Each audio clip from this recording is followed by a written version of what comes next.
estamos en una jornada, por supuesto, muy especial. Estamos en un día donde la oficina del presidente denunció que grupos terroristas con palos, piedras e incluso granadas intentaron perpetrar un golpe de Estado atentando contra el normal funcionamiento del Congreso de la Nación.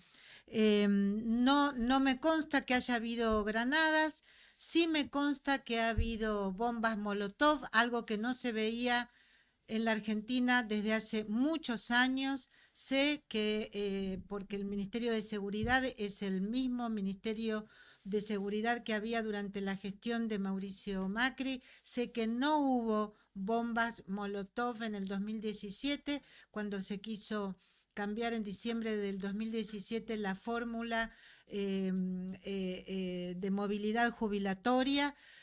No me consta que ha habido granadas, sí me consta porque desde temprano me decían en el gobierno, hoy la jornada va a estar muy, muy pesada. También he visto lamentablemente algunos colegas que han echado un poquito de leña al fuego. También me parece, en lo personal, me gustaría tener más explicación de parte del gobierno acerca de estas palabras tan peligrosas: terrorismo, golpe de Estado. Me parece que, bueno, hay mucha gente que puede necesitar ese tipo de llamados de atención. Yo lo que creo es que son una banda de forajidos que tienen, por supuesto, el interés de que al gobierno de Javier Milei le vaya mal o no pueda concretar sus proyectos, pero me parece que hablar de golpe de Estado ya es otro estadio. Vamos a ver cómo evolucionan los acontecimientos, las explicaciones de este episodio, que en principio lo que exigen es más profesionalización todavía de todas las áreas de inteligencia, me parece, para tener en claro de qué estamos hablando cuando hablamos de terrorismo, cuando hablamos de golpe de Estado en una sociedad, bueno, que todavía tiene algunos recuerdos, por lo menos de los más grandes, de los que ya somos abuelos como yo, de lo que está, de este tipo de palabras que asustan. Pero ya está aquí nuestro invitado del día de la fecha, ya estamos aquí con Guillermo Ferraro.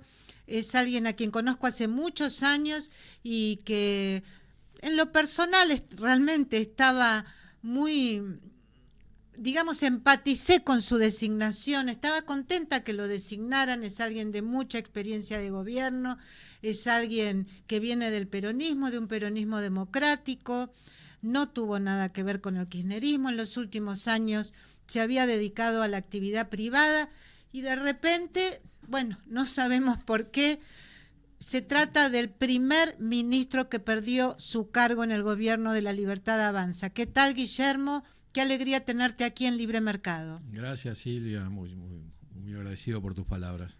Son sinceras, nos conocemos hace mucho y bueno, sobre todo me interesa ahora, bueno, acá me dice ya un oyente que está mostrando en TN que hay una brigada antiexplosivos cerca del Congreso. Bueno, vamos a ver, vuelvo a decir, si no están exagerando, pero me interesa, no sé qué es mejor, que exageren o que sea mentira, digamos, como que se esté sobreactuando este supuesto intento de golpe contra el Congreso. Pero creo que estamos con la persona justa, en el sentido de Guillermo tuvo mucho que ver con las primeras redacciones de las primeras versiones de la ley bases. Opinaste sobre tus temas, vos eras ministro de Infraestructura. Se suponía que había un modelo, quizás hay todavía un modelo de infraestructura para la Argentina que necesita el crecimiento en esa ley bases. ¿Es así? ¿Qué estaba prefigurado ahí o qué está prefigurado ahí?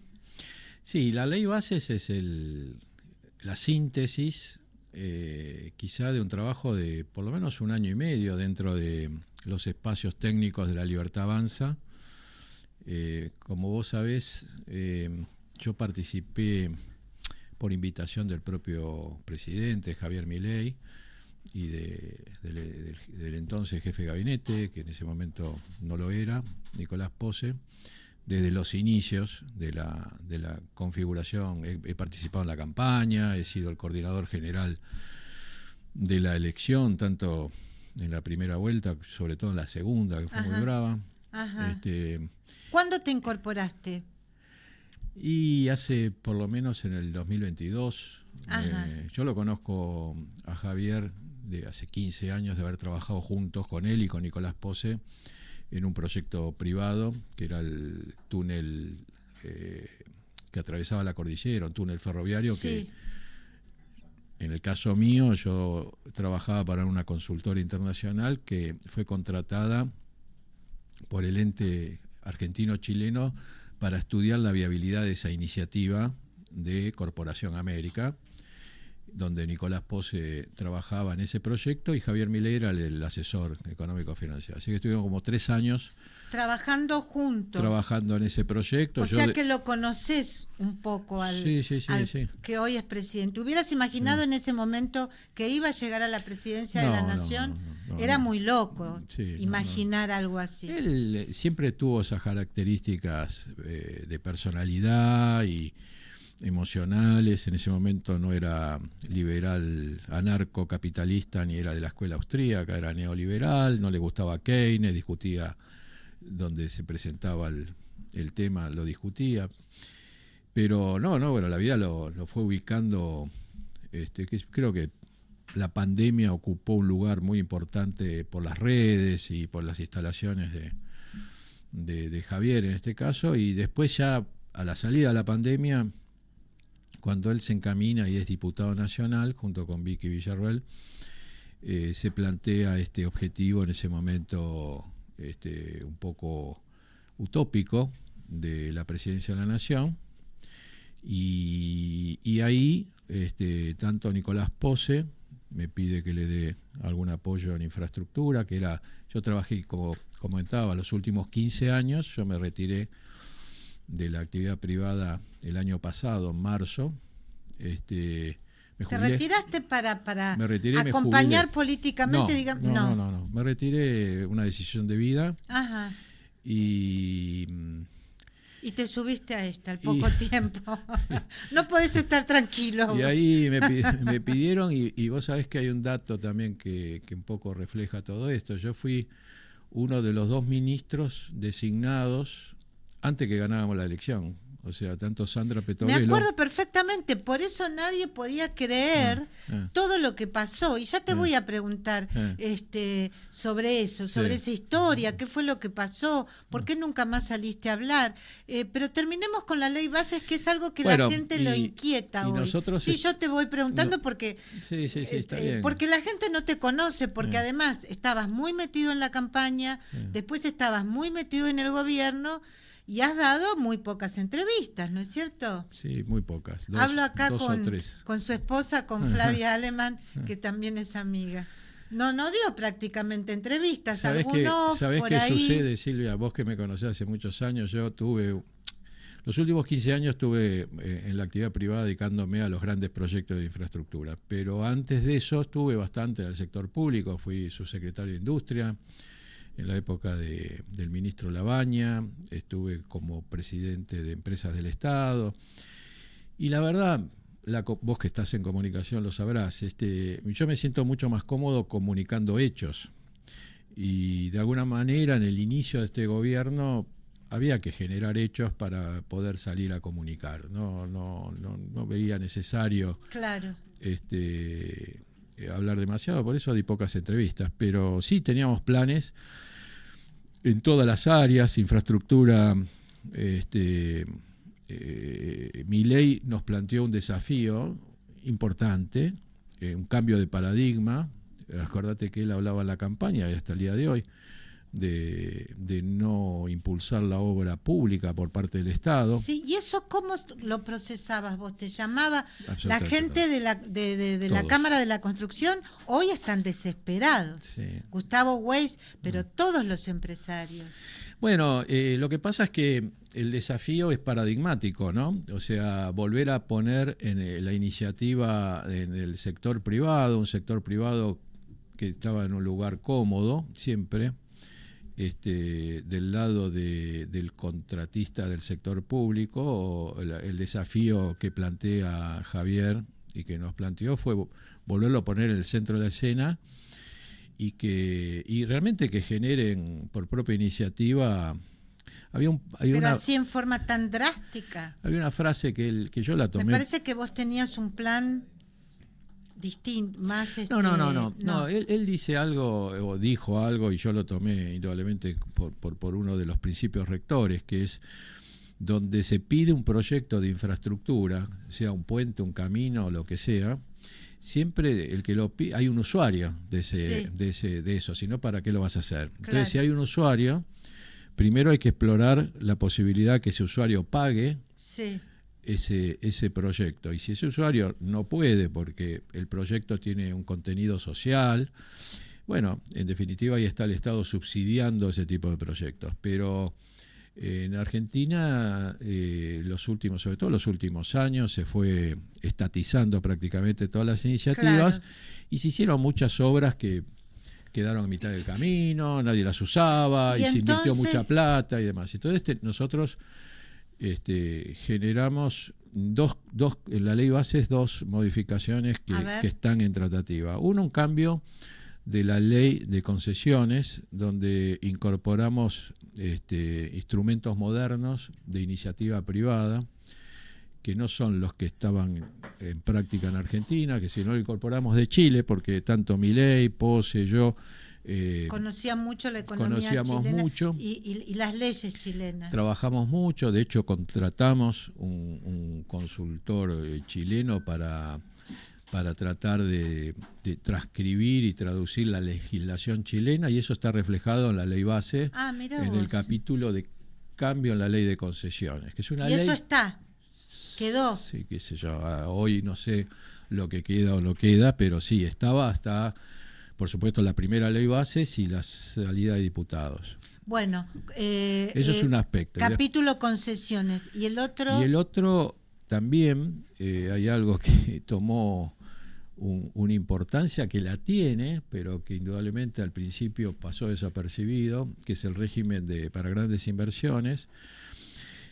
Eso, en el caso mío, el RIGI, lo que se conoce como RIGI. El RIGI le dicen los. El RIGI lo inventaste vos, digamos, podemos decir. Sí. Nosotros, o sea, de alguna forma, producto de la experiencia de trabajo con el sector privado, sabemos que hay mucho interés en invertir en Argentina. Y, a ver, el interés está vinculado a los recursos naturales de Argentina, ¿no? O sea, ¿por qué Argentina? Y bueno, porque si vos vas por los recursos naturales de un país, solo lo podés explotar en el país que tiene recursos, con lo cual eso no está en discusión. El tema es que el recurso natural se puede sacar y exportar en crudo, que es lo que se hace en Argentina con el petróleo, el gas, la minería.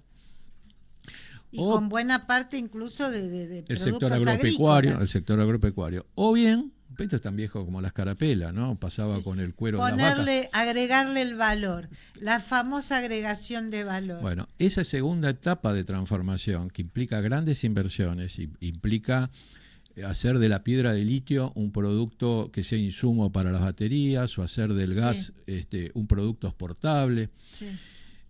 O hacer de la agricultura un producto industrial, requiere grandes inversiones. Y la verdad, el inversor ya no está atado al país donde saca el recurso. Entonces elige el país donde va a hacer esa transformación. Entonces se llevan la piedra de litio, se llevan el petróleo, se llevan el grano, y la transformación la hacen en el país país más seguro, que le da seguridad y le da condiciones. A ver, yo lo planteo casi algo evidente. Vos no invertirías en Angola si te dicen que existe un excelente negocio, pero te dice que no podés retirar la plata de Y Angola. la verdad que no. Por más que te diga es excelente. Pero Bueno, no lo retirás o sea, no vas a nunca. invertir en China, ni en Estados Unidos, o sea, Si ni en, donde te den más margen, ni donde te den menos, si en en Estados ningún Unidos lado. te dice que hay un excelente negocio, pero te dice el gobierno americano no te deja retirar el dinero, no invertís. Bueno, Argentina, por restricciones propias de la economía argentina, no está, bueno, hasta el día de hoy está el cepo, y sabíamos que por 2 años, por lo menos, no se iba a poder normalizar la macro. Pero como había inversiones, y hay inversiones latentes que invertirían en Argentina en esa segunda transformación, en la medida que tenga las condiciones normales de un país normal, por ejemplo, poder pagar los intereses de un crédito en divisas, poder Claro. disponer de las divisas que vos generás en el exterior, si querés, tasas Hasta tomar un crédito en el exterior tomar el crédito y poder pagarlo. y porque poder no te- pagarlo con lo que generás acá. Obvio. Y después condiciones, tanto de marco impositivo, los países compiten con respecto a la tasa de impuesto a ganancia, con respecto a la tasa sobre los dividendos, compiten para atraer estas inversiones. Entonces había que generar un marco de excepción, que en principio hoy que se discute tanto el RIGI, quedó huérfano de defensores oficiales, porque en definitiva yo lo tuve que defender en la Cámara de Diputados mientras fui ministro, pero después... Claro, fuiste en el verano. Ahora, perdón, 2 o 3 cosas te quiero preguntar. Primero una corta, y es, ¿quién defiende hoy el RIGI en el gobierno? No, Luis nadie. Caputo, nadie. Nadie. Pero se sostiene de todos modos. Acá hay una luz que está me flasheando. temblequea. Nadie, o sea, el presidente mucho del RIGI no sabe. No, el presidente está más en la macro, en el tema muy preocupado por nivelar las cuentas fiscales. Y el RIGI, Si no pongamos esta luz, mira. uno de los temas que yo cuando escucho las críticas de la oposición, que hacen una proyección a estas normas excepcionales del RIGI a toda la economía y dicen no vamos a tener los dólares para pagar la deuda externa. Hoy lo escuchaba el senador Lustó que decía cualquiera va a venir a hacer una plantación de soja y va a poder exportar y disponer, no es nada de eso. Pero no inclina la cancha, no beneficia a unos pocos, es decir, no es injusto con los que ya vienen invirtiendo y soportando las condiciones argentinas que son, no te las voy a explicar a vos que conoces a los argentinos, o sea, que son muy negativas para los mismos empresarios argentinos. La verdad, primero es un régimen de excepción, no es un régimen general. Segundo es de aplicación discrecional por el Poder Ejecutivo, o sea, el Poder Ejecutivo evalúa el proyecto y dice te doy el régimen o no te lo doy, no es que vos porque presentás un proyecto te lo dan. Entonces hay una evaluación del Poder Ejecutivo. Ajá. Y en tercer lugar son proyectos que hoy no existen ni existirían si no existe ese régimen. Esa es una condición. Claro, ni existirían. Son cosas que hoy no están. Ni podrían estar si no está el RIGI. Si no está, queda el RIGI. Y bueno, la posibilidad que estábamos hablando de tener tasas de impositivas razonables, de tener, hay una cantidad de institutos de seguridad jurídica que está en la ley, que es una ley muy trabajada en ese sentido, que permite que un dictamen legal que le pedís a un banco de inversión para financiar o cualquier proyecto, sí, el abogado diga está cubierto, tiene seguridad. Nuevamente, no es general, es de excepción, es discrecional el Ejecutivo, con lo cual se supone, en la ley estaba la autoridad de aplicación, era el Ministerio de Infraestructura. Claro. Hoy, por supuesto, no bueno, está. ¿y hoy dónde está el Ministerio de Infraestructura? Perdón, sí. Vos tu ministerio iba a manejar también las empresas públicas. Claro, las empresas públicas, la mayoría son empresas de infraestructura, tanto de transporte como empresas como de servicio. De energía no lo tenía yo, lo tenía ya había quedado en economía de por sí. Pero sí de servicios como el área portuaria, vías navegables, aguas, AISA, claro. Aerolíneas, ferrocarriles.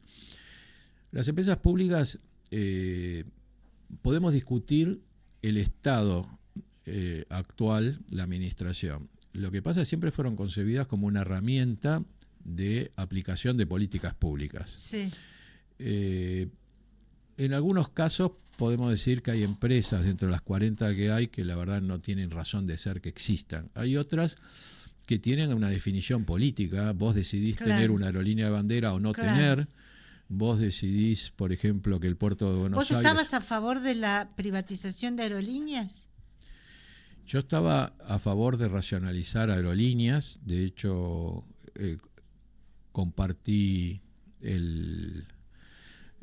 los primeros meses con Lombardo, que es el presidente actual, y el vicepresidente, empezamos a compartir planes de racionalización, porque también la voluntad de privatizar, porque ahora no se privatiza, aparentemente. La voluntad de privatizar está atada a que el privado encuentre rentabilidad. Claro. Y si vos tenés una empresa que como Aerolíneas que pierde este ejercicio $500 millones al año, sí, vos podés tener mucha voluntad de privatizar, pero no vas a encontrar ningún privado que se quiera hacer cargo de una pérdida de $500 millones, con lo cual a veces se plantean banderas ideológicas, como puede ser privatización o no privatización, cuando la materia, en la práctica, no encuadra dentro de las probabilidades o de las posibilidades. AISA, por ejemplo, sí. Aguas. AISA... tiene todavía que realizar una cantidad de obras de infraestructura para cubrir el segundo cordón del conurbano, sí, que no hay ninguna tasa de retorno del servicio de aguas que la pueda repagar, con lo cual hablar de que se puede privatizar AISA sin reestructurar eso es realmente una utopía, es perder el tiempo. Manejar una bandera ideológica, me gusta. Y alguien, claro, vos decís, nadie se lo ha explicado al presidente. Nadie se toma el trabajo de explicarle nada. El presidente es, como ya lo conoce la sociedad en general, estamos empezando a conocerlo. Es blanco. No sé si nos gusta mucho. No, pero siempre fue blanco o negro, no ha tenido ese matiz. Y probablemente cuando uno quiere hacer cambios profundos necesitas plantear cosas en blanco y negro porque los matices confunden. Y puede ser que eso no le disgustara al presidente. ¿Será por eso que te fuiste o te pidieron que te fueras? No. El hecho, para no hacer una crónica en detalle, el presidente... Se dijo, para recordarle a la gente, se dijo que a vos te hicieron responsable de una filtración. Sí, es ridículo. Que apareció en un diario, creo que era Nacho Ortelli que escribió algo en Clarín. Sí. No, todo mentira. Ese mismo día, si vos recordás, los periodistas de televisivos ya en los paneles decían que eso no era mentira, que había algún otro argumento, pero no ese. Y después la demostrar lo dijo el presidente hace poco, que no fue así. Pero sí, hace poco lo dijo. Lo que pasa es que está poco explicada tu salida del gobierno, porque vos no hablaste más y al presidente tampoco se le preguntó mucho. Sí. La verdad, yo te digo, con el presidente a buscar una síntesis entre este extremo de no obra pública y la necesidad de hacer obra pública por el sector privado, habíamos llegado con él y con el ministro Caputo a un entendimiento de que las obras iniciadas se iban a terminar. Es verdad. Y que las obras que tenían financiamiento multilateral, o sea, del Banco Mundial o del BID y demás, las íbamos a continuar. Claro, lo lógico. Así empezamos la gestión, se discutió en gabinete y se trató esto. Pero claro, después vino la ley bases y el primer rechazo a la ley bases, que tiene un capítulo fiscal, como sabés. Sí. Y el capítulo fiscal, en ese momento, tomó la decisión el ministro Caputo, y por supuesto habló por el presidente, de retirarlo, el capítulo fiscal, para no sufrir la extorsión. En ese momento había mucha tironeo con las jurisdicciones provinciales sobre impuesto país y otras yerbas. En ese momento que se toma esa decisión, se charla en la reunión de gabinete y también se toma la decisión entonces de no hacer obra pública, ni siquiera la que estaba en ejecución, ni tampoco financiada por los organismos multilaterales, y redireccionar los fondos a los programas sociales. Y eso el presidente, así como en su momento avaló la propuesta. Claro, en ese momento dijo: Guillermo, no va a haber dinero ya porque no tenemos ¿Y vos el qué capítulo. dijiste? Entonces, ya por supuesto, en los pasillos, con el jefe de gabinete, salí hablando de que no tenía sentido el Ministerio de Infraestructura si yo había tenido ya reuniones con 10 gobernadores viendo cuáles eran las obras prioritarias. Bueno, y vos fíjate, no sé si es posible porque estamos acá con algún problemita en las computadoras, pero fijémonos que hasta el día de hoy, para lograr la aprobación de la ley bases, hasta el día de hoy, el actual jefe de gabinete, Guillermo Guillermo Francos, se reunió con el gobernador Yarlora de Córdoba, se fue reuniendo con todos los gobernadores, más afines, los que van a votar la ley bases, pero me llamó la atención que hasta el día de hoy se siguió reuniendo Francos con los gobernadores para firmar el compromiso de que este compromiso que tenían contigo. Así es, o sea, ese trabajo... O sea que 6 meses después... Ese trabajo, Guillermo Franco se lo encontró ya con un camino muy hecho, porque yo ya había tenido reunión con 10, con Yarlora, con Puyaro, con... Y habían resuelto cuáles eran las obras prioritarias. Claro, habíamos puesto en blanco y negro las obras y las que tenían financiamiento con los organismos multilaterales. Con lo cual, cuando se toma esta decisión... bueno, lo lógico era que no, el Ministerio de Infraestructura era muy pomposo, si querés llamarlo de alguna manera. Claro. Tenía mucho nombre, y si no tenés presupuesto y la decisión es no hacer ninguna obra, entonces hablamos así como que había que disolver el ministerio. Lo que pasa es que ese mismo día que lo hablamos, hubo una operación mediática, que no se atribuida a quién, donde apareció esto que nunca el presidente se manifestó en ese sentido, de que me había pedido la renuncia. La verdad, no me pidió la renuncia. Yo hablé ante el trascendido en los portales de la noche, hablé con el entonces jefe de gabinete, Nicolás Pose, nos juntamos a las 9 de la mañana en mi casa, me pidió disculpas del manejo mediático que se había producido. ¿Pero no habría surgido de su propia oficina, Guillermo? Bueno, yo no te puedo decir, porque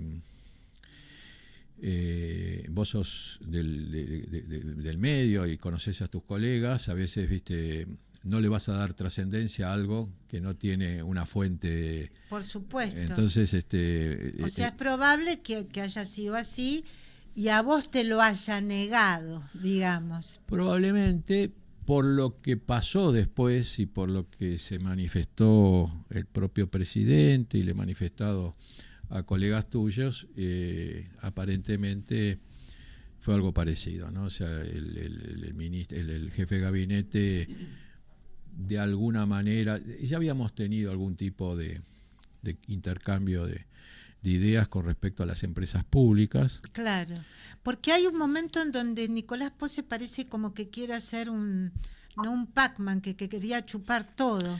Sí, de una manera equivocada, y ya lo habíamos conversado antes de ser gobierno. Él quería en la jefatura de gabinete tener un holding de empresas públicas y tratarlo de esa manera. De ahí se creó una Secretaría de Empresa del Estado.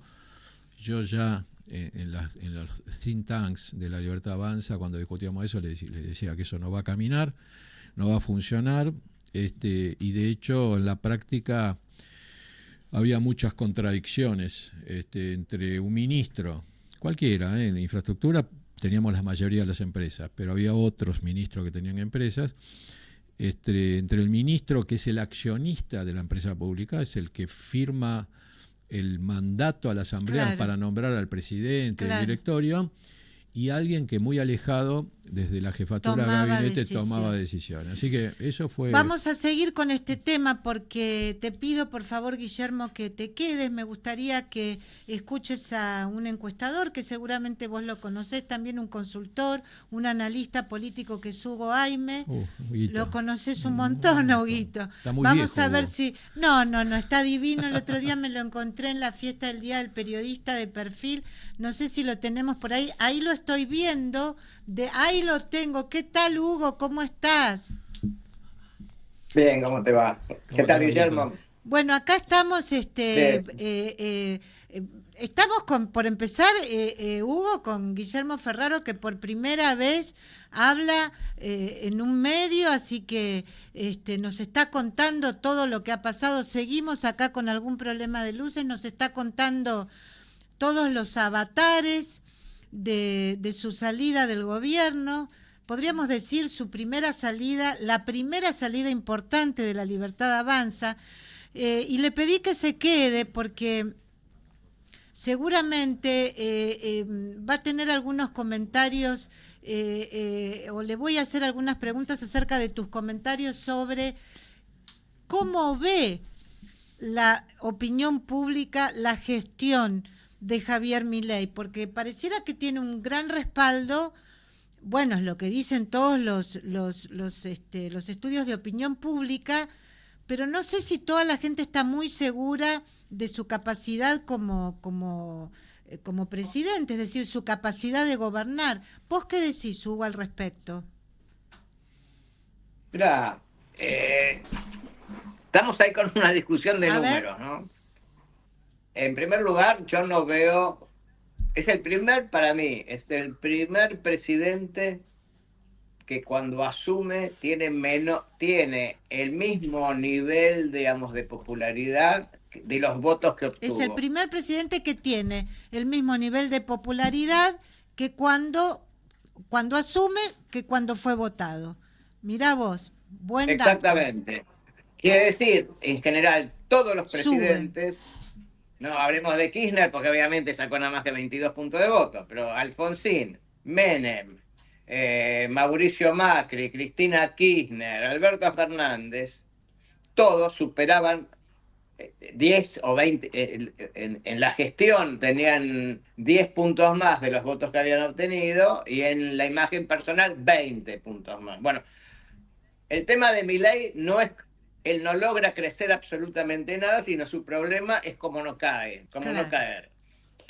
Los números que yo manejo, porque yo hago encuestas en calle, porque la de las redes obviamente tienen un problema de distorsión difícil de ser Ajá. manejado.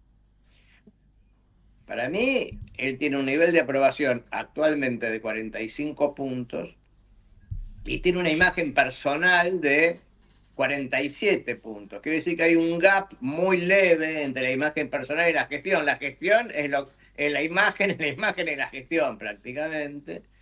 Y lo que ha venido sucediendo en los últimos meses es que ese 45, él empezó con una aprobación de 50 puntos más o menos, y bajó a 45 y ahí se estancó. Vos lo tenés en ¿Qué cuarenta y sucedía cinco, posterior? su imagen y la gestión, aproximadamente No, la imagen de él en 47 y la gestión en 47, 45, 45. sí, sí, sí. Ahora, ¿qué pasó? Que antes vos tenías un 30 o 35 de desaprobación y el resto era un interrogante, y hoy tenés un 50 de desaprobación. Sos uno de los pocos Quiere decir, encuestadores o de los pocos que realizan estudios de opinión pública que cuenta esto. Otros dicen que está rondando los 60. bueno, por eso yo te estoy Tus diciendo, números. una cosa es hacer estudios en campo y otra cosa es solo por las redes. Yo en general estoy haciendo unas mezclas raras porque está un poco caro en este momento la Argentina para trabajar todo campo, pero igualmente más allá de los números, todos los consultores coincidimos que lo que hay es una expectativa sobre mi ley. Ajá. Quiere decir, cuando vos preguntás cómo van a estar las cosas de acá a un año, yo tengo un 47% que me dice, yo espero que van a estar mejor, creo que van a estar mejor, entonces creo que el sacrificio vale la pena. Entonces vos fijate, 47 de imagen personal, 47 de expectativa, 45 de aprobación de gestión, son todos los mismos números. Si vos preguntás adherentes y opositores, te pasa exactamente lo mismo. Entonces, es un gobierno de expectativas. Macri también tuvo un gobierno de expectativas. Y te diría que al día de hoy, si vos comparás las dos gestiones, son muy parecidas. Los números de Macri a los 6 meses en junio y perdón, yo tengo mayo, digamos, en mayo eran muy parecidos a las que estuvo Milei. El problema para mí en el caso de Milei es que, como decís vos, hay un tema de gestión, la gente todavía no la está mirando. Si vos evaluás porque si vos evaluás las políticas, excepto en el caso de la política de seguridad que divide aguas, el resto de las políticas tienen balance negativo. La política hacia los pobres negativo, la política económica negativa, la política hacia jubilados negativa, la política de salud negativa, la política hacia las provincias negativa. O sea, él no tiene políticas bien evaluadas. Ajá. Entonces, todo es una expectativa montada sobre qué, sobre un razonamiento que es, y bueno, nos tenemos que bancar un brutal ajuste económico por culpa del desastre que fue el gobierno anterior, o los gobiernos, si querés, pero en general la culpa recae sobre el peronismo y básicamente sobre el kirchnerismo. Entonces, eso me parece que le permite a Milei ganar tiempo, porque inclusive los diálogos que uno hace los focus groups y la gente lo primero que te dice, bueno, no tenemos que bancar este ajuste porque mirá el desastre que era el gobierno anterior, se robaron todo. 20 años de kirchnerismo. Pero decime, Hugo, pero vos decís acá algo que me parece que se empieza a descular y vos lo decís muy claramente. Vos decís, acá lo que ha hecho Javier Milei y su equipo es dar una pelea cotidiana para sostenerse en ese nivel. Es decir, acá han sido eficientes en sostenerse, pero como todavía mucho resultado no se ve, bueno, tampoco pueden crecer. Ahora, ¿qué pasa, ya aquí tu olfato, si no se da resultados, si no se muestran resultados en el segundo semestre, Hugo? Mira, cuando uno pregunta cuánto está la gente dispuesta a aguantar la situación, yo te diría, hay un 40% que está dispuesto a pasar hasta al año que viene. 40%. ¿No? O sea, aguantar.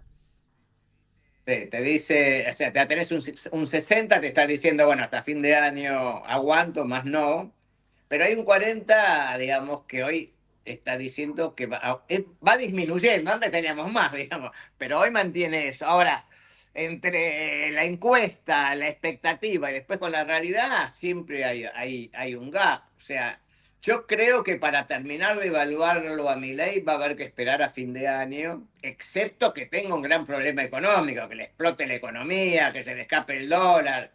Si eso no sucede, pero y la economía levanta un poquito, yo creo que va a mantener la expectativa. Ahora, si la economía no le va bien, si es una L y no una pipa de Nike, digamos, y ahí las cosas se le van a complicar, o si le siguen apareciendo cosas como el tema del Ministerio de Capital Humano, ¿no? O sea, que es un interrogante todavía. Yo no tengo mediciones todavía, no creo que haya impactado mucho en el propio electorado.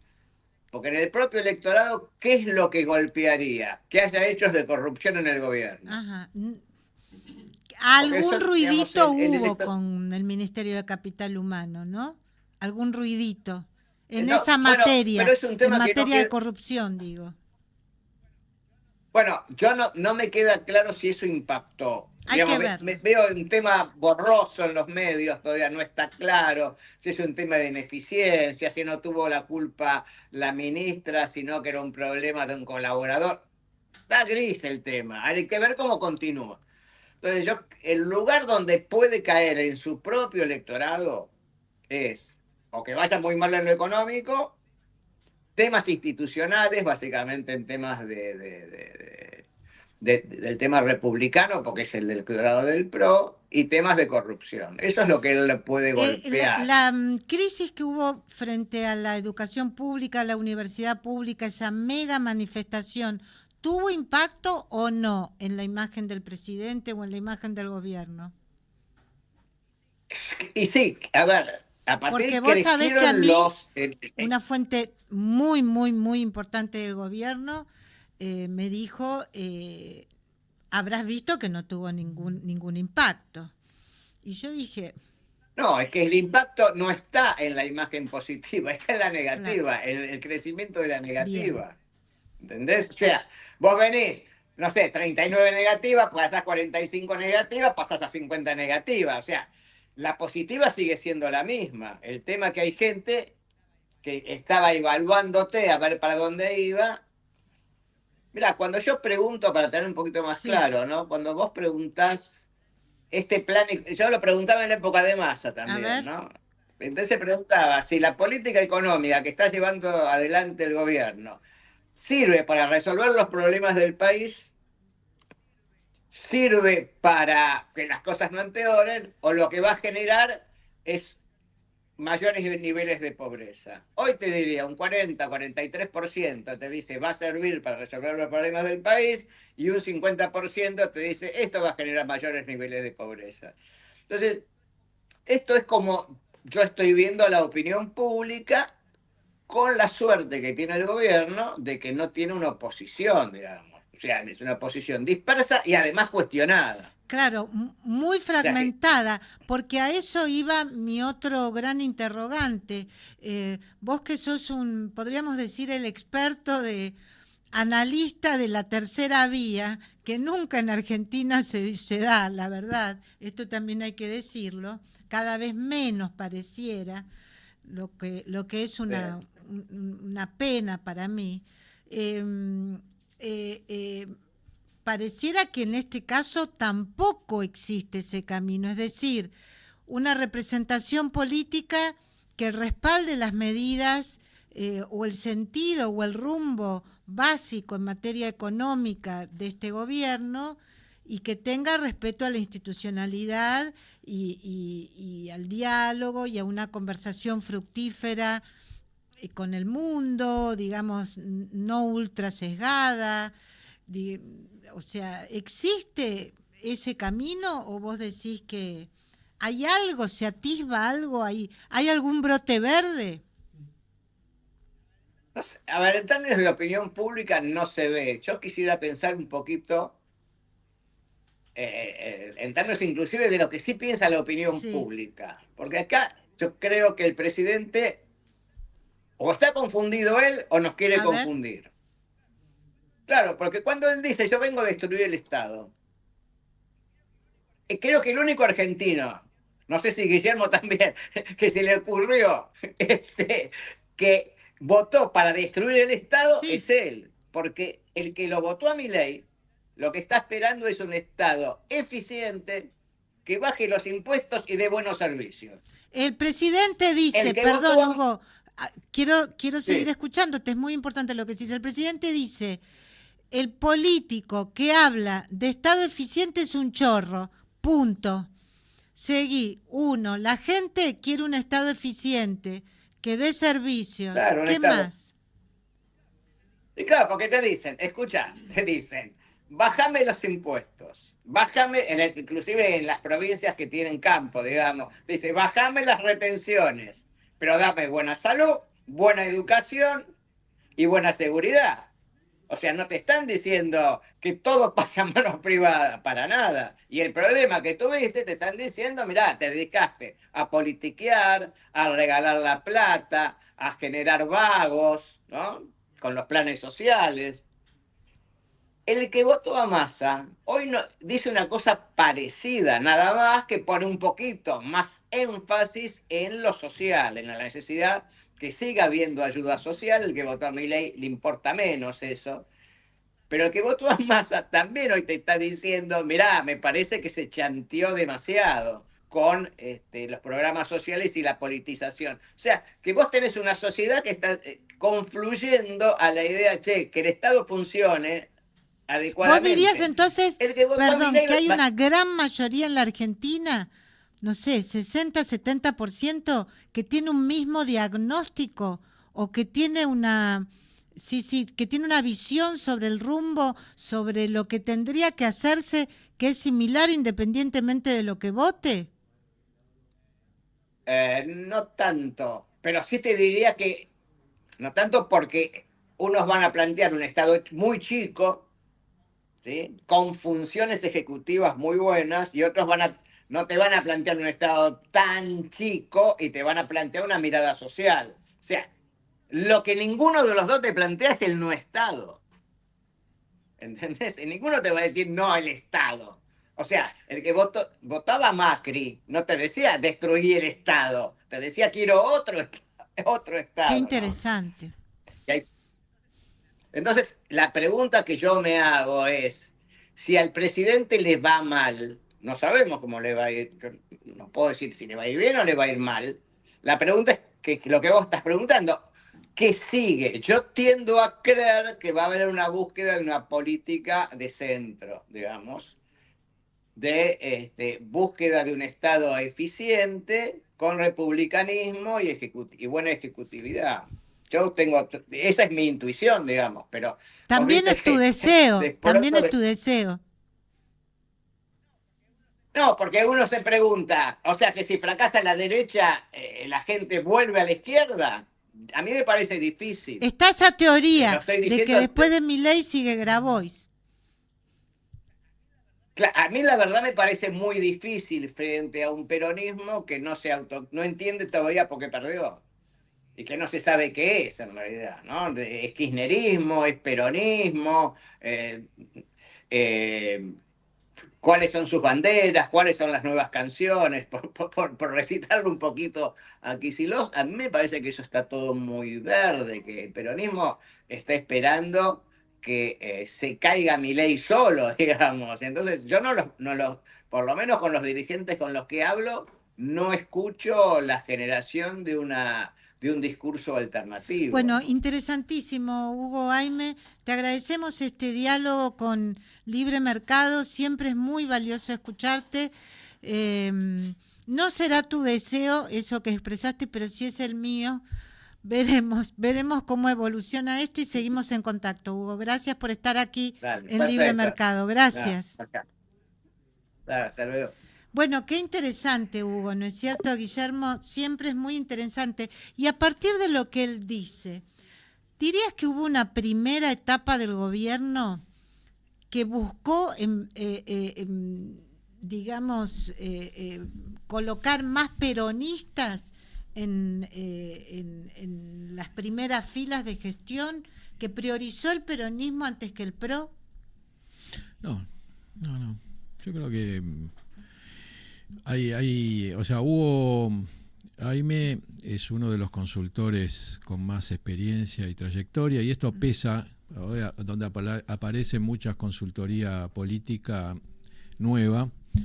Él menciona mucho el tema de los estudios de campo, ¿no? Hay una gran diferencia en hacer estudios de campo de hacer estudios a través de los teléfonos y demás. Hugo es uno de los que se basa en estudio de campo, con mucha experiencia y conocer a la gente. A mí me parece que este gobierno, que hay que señalarlo como característica, todo gobierno siempre tiene alguna figura que brilla por su inteligencia y por su sagacidad. Este gobierno lo tiene a Santiago Caputo, que por ahí para el gran público Contanos de él. pasa desapercibido, pero Santiago fue el estratega de la campaña y de alguna forma es el que delinea el mensaje, la interpretación del mensaje de la gente y el mensaje que da el gobierno.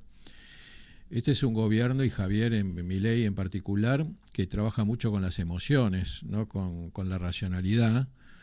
Por eso, un poco la respuesta que da Hugo en cuanto a qué dice la racionalidad, no está dentro del pentagrama de Santiago Caputo ni de Javier Milei, y no podemos decir que esté equivocado. Le ha dado mucho éxito. Lo llevó a la presidencia. Sí, Hugo dice, la gente no es cierto que no quiere Estado. Y Santiago Caputo, al revés, No, lo que quiere pasa generar un pensamiento anti-Estado. Y en gabinete me dicen que más de una vez defendió estas ideas anarquistas, podríamos decir, del presidente. Sí, yo creo que la gente, por eso, hay un nivel de racionalidad que lo podemos tener en algunos círculos un poco más, llamarlo profesionales, o que tenemos algún o más de mayor una interés política de otro... de análisis. Sí. La gente, creo no equivocarme si la gran mayoría de la sociedad argentina interpreta al Estado como lo interpreta Javier Milei, como alguien que lo expolió, como alguien que usufructó del esfuerzo de la sociedad, sin distinguir si el Estado es el Poder Ejecutivo, es el parlamentario. La gente, cuando le hablas de Estado, la gran mayoría, yo entiendo que le brota, por así decirlo, una emoción, que indudablemente tampoco se expresa lo que podemos decir racionalmente con la destrucción del Estado, sino de decir, este es un Estado, todo lo que representa el Estado no lo quiero más. Y Javier Milei, y nuevamente Santiago Caputo, es muy brillante. Es brillante. A ver, háblanos más de él. Es muy brillante. Muy joven. Muy joven, tiene, no sé, 40 años, 38, 40 años. Sí. Pero indudablemente que tiene otro tipo de cabeza, como hablamos nosotros. ¿Y cómo se desempeñaba cuando vos estabas en gabinete, Santiago Caputo? ¿Hablaba? Sí. Santiago Caputo siempre fue un consultor que supo interpretar al presidente, aparte que habla con el presidente a menudo. ¿Mostraba encuestas, estudios de opinión?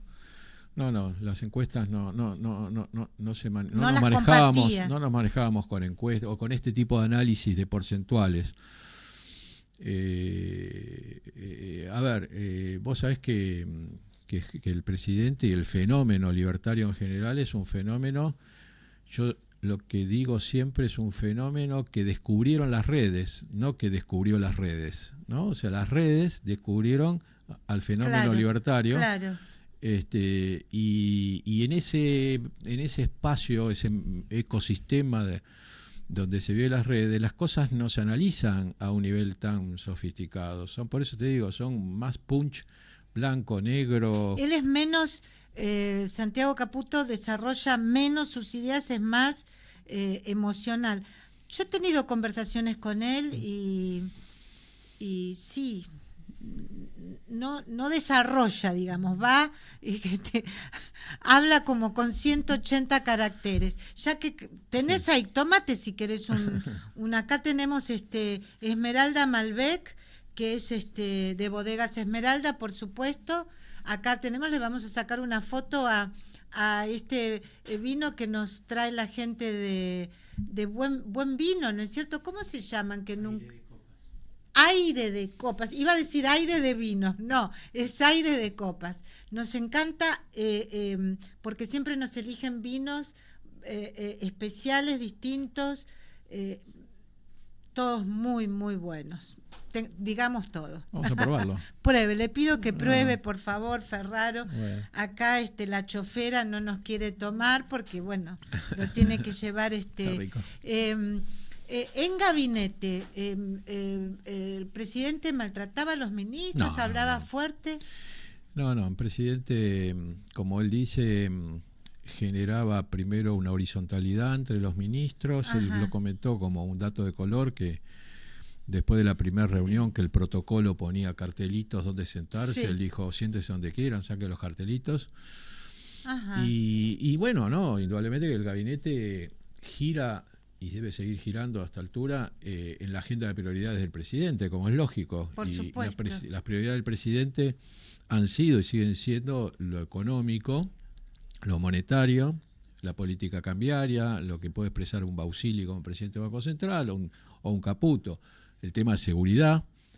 Eso, viste que dijo Hugo Aime, que está muy bien visualizado, o sea que realmente ahí hay una gestión eficiente. Y vos en particular, Guillermo, que fuiste el primer ministro que tuvo que salir del gobierno, ¿te sentiste maltratado por el presidente Milei?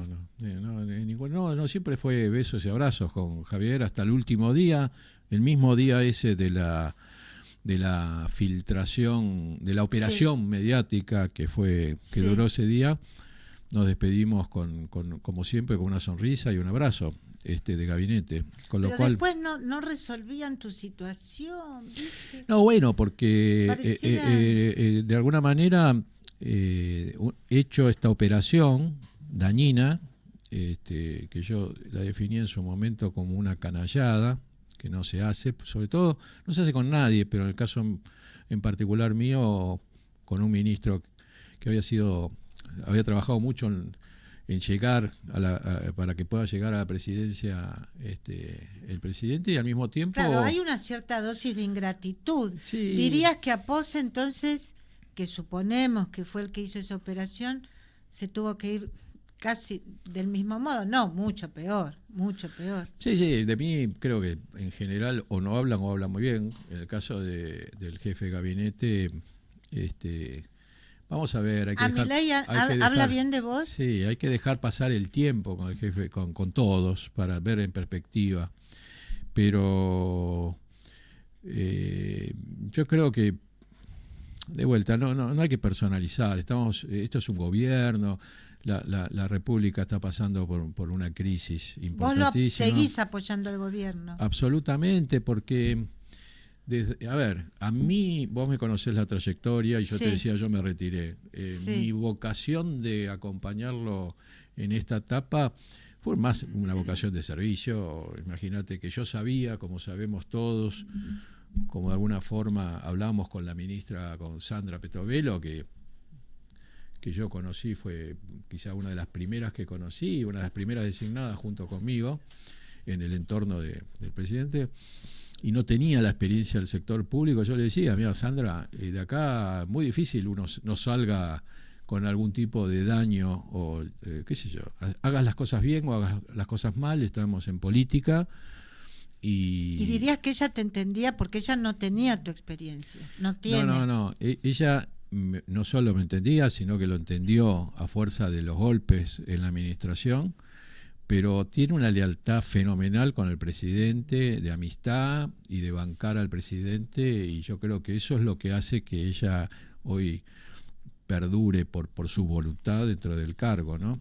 Vos sabés que hace mucho, así como Pose estuvo a cargo de las reuniones de gabinete y el presidente Milei no iba a las reuniones de gabinete donde iba Nicolás Pose, es decir, dejó de ir a las reuniones de gabinete y siempre encontraba alguna excusa. Que le preguntábamos a Adorni y Adorni decía, ay no, porque agenda, pim pum pan. Bueno, Petovelo fue por última vez el 3 de junio a hablar con el presidente, no fue a hablar con el presidente, fue a la asunción de Guillermo Francos y no volvió a ir a Casa Rosada. O sea, hay 2 reuniones de gabinete a las que no va. Algo está pasando. Nadie le dijo al presidente que juntar todos esos ministerios era demasiado para cualquiera, mucho más para alguien sin experiencia. En principio creo que el presidente tiene la capacidad para entender eso, a pensar que él siempre marca la relación de achicar al mínimo de expresión al Estado, con lo cual no es que juntás ministerios con la envergadura que tienen o que tenían los ministerios, sino que la direccionalidad es reducir a la mínima expresión. Pero no había necesidad de decirle al presidente algo que para él era obvio. Lo que pasa es que confiaba en Sandra, y confía en Sandra por una razón que es muy difícil, lamentablemente, de encontrar en el área pública, en la práctica pública, que es la honestidad. Esa fue un área, tanto en cualquiera de las que tiene Sandra, donde los manejos han sido muy opacos. Entonces, Sandra en eso no lo defrauda al presidente, porque es una persona absolutamente honesta, y bueno, si tiene que pagar en su propio cuero, por así decirlo, la inexperiencia de algunas medidas, bueno, lo paga, y ya te digo, por su lealtad con el presidente se sostiene, ¿no? En el caso... ¿Vos volverías al gobierno, Guillermo? Yo nunca me planteé estar en el gobierno. Yo rechacé 3 veces ser ministro. ¿Sí? A mí me lo ofrecieron 3 veces Nicolás Pose, y 3 veces le dije que no quería, porque yo sabía lo que, a diferencia de Sandra, ¿Vos sabías? Yo sabía lo que es el sector público. Además conocías a Milei, o sea, sí. Supongo que no es una persona fácil para asesorar, para aconsejar.